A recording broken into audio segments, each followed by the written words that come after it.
not to have access to it. Okay, thanks very much. Mr. McKinnon, welcome to the committee and look forward to your contribution. Thank you, Chair. I guess I've got questions all over the map here, so we'll just dive in. First one is, I wonder if you can clarify. My understanding is that Canadian youth have the highest rate of cannabis consumption at least in the OECD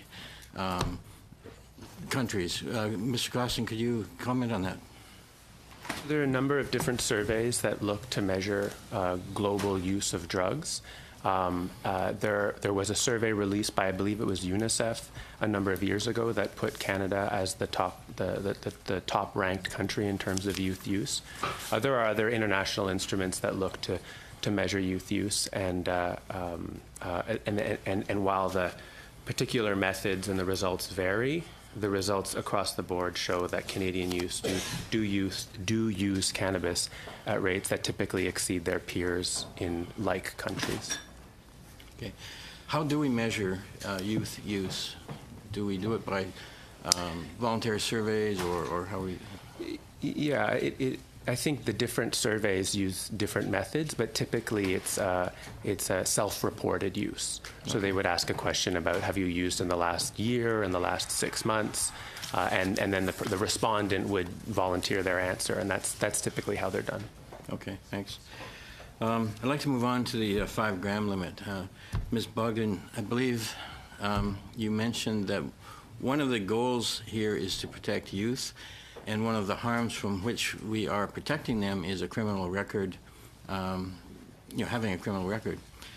It seems somewhat counterintuitive then that we put youth into the regime, in the criminal justice regime, at a much lower threshold than for adults. So an adult doesn't get into the area of a criminal charge until they have 30 grams of cannabis in their possession, whereas a youth happens at 5 grams. That seems counterintuitive to me. I wonder if you could comment on that. And I'm wondering if there is a need for a lower limit for youth, or rather that within the same 30-gram limit, we just confiscate, fine, whatever, but no criminal record risk, if you could. Okay, thank you for that question, Mr. Chair. I think I'll just start by saying that the legislation is very clear that young Canadians shouldn't have access to any amount of cannabis. I think that is, absolutely clear.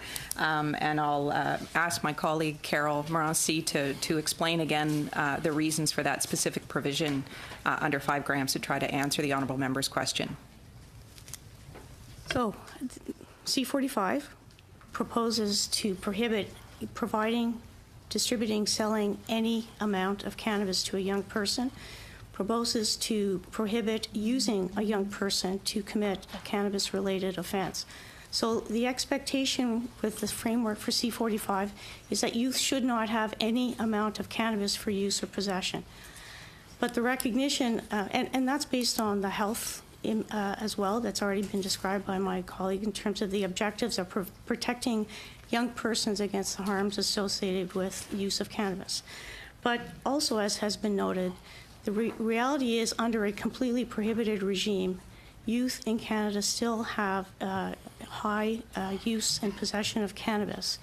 Recognizing that, Bill C-45 proposes to carve out a very small amount that if a young person is found to be in possession of 5 grams or less, Bill C-45 reflects the choice. Should that person be criminalized, even under the Youth Criminal Justice Act, which has a lesser, more restorative, rehabilitative approach, or should they be given a different way to be dealt with under the law?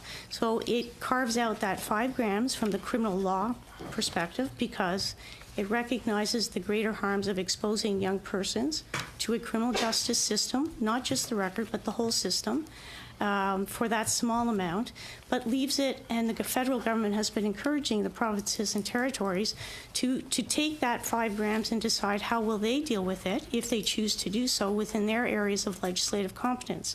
As I mentioned, Ontario has already announced that they would not allow any possession of any amount by young persons, so they would not allow the 5 grams under their legislative approach, and they would raise the minimum age from 18 to 19. So a different approach for youth altogether than adults, because adults are different than the level of maturity. The government is, C-45 is proposing to legalize, but strictly regulated for adults, and to endeavor to keep it out of the hands of youth altogether.